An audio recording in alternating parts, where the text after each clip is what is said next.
Now, good morning, girls and boys. Let me have the lecture entitled by auxiliary number verb 3. Since we've been talking about number 1 and number 2, of course, it is introduced by your teacher, Assistant to Prof. Istabrak for all English classes, College of Basic Education, Al Mustansariya University. Now, let's go for the three common auxiliary verbs. They are just three common auxiliary verbs: have, do, and be.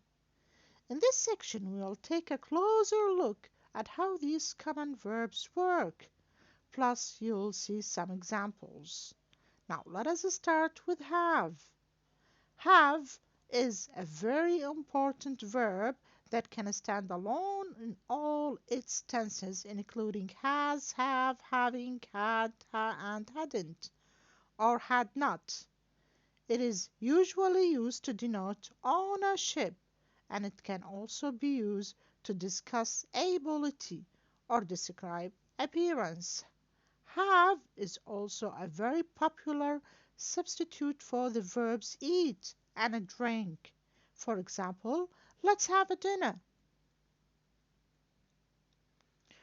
When used as an auxiliary verb, have is always teamed up with another verb to create a complete verb phrase, making it easy to differentiate between uses. You can see the difference in the sentence below. Jerry has a large coffee stain on his shirt. Has, it is an action verb. Jerry has bought a new shirt to replace the one that was ruined earlier. Has here, it is an auxiliary verb. Bought is a past participle that completes the verb phrase. Jerry should have been more careful. Here we can consider have an auxiliary verb phrase. Should have been expresses time, evaluates Jerry's action. Let's go for do.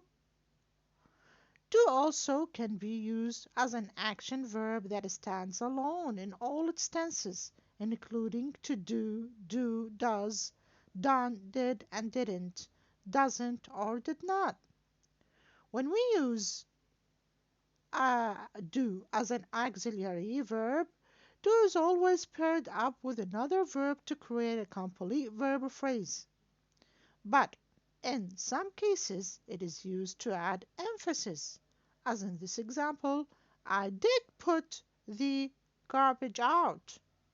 Do is often used to form questions and negate clauses. It is also used in elliptical sentences where the main verb is understood and is omitted as a result. For example, he plays piano well, doesn't he? Or they all had dinner, but I didn't.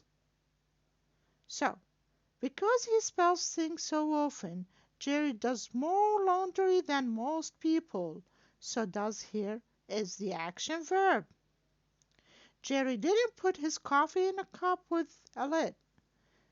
We are considering the verb didn't is an auxiliary verb. Jerry doesn't always spell things, but it happens a lot. Doesn't here it is an auxiliary verb. Let's go for the, let's say, final verb, that is be. Where is be? Be or to be is an important verb that has multitude of uses in English. It can be used as an action verb that stands alone in all its tenses, including be, to be, been, am, are, is, was, were, wasn't, was not, aren't, are not, weren't, and were not. When used as an auxiliary verb, be is always paired with another verb to create a complete verb phrase. It can be singular or plural, present or past. Negative sentences are formed by adding the word not. Jerry is messy is here the action verb. Although he is always complaining about his accidents, Jerry falls to pay attention is here as the auxiliary verb. Jerry is going to be doing extra laundry for the rest of his life. To be here is an auxiliary verb. Thanks for your listening, and let's go for questions to see what have you understood from the three lectures.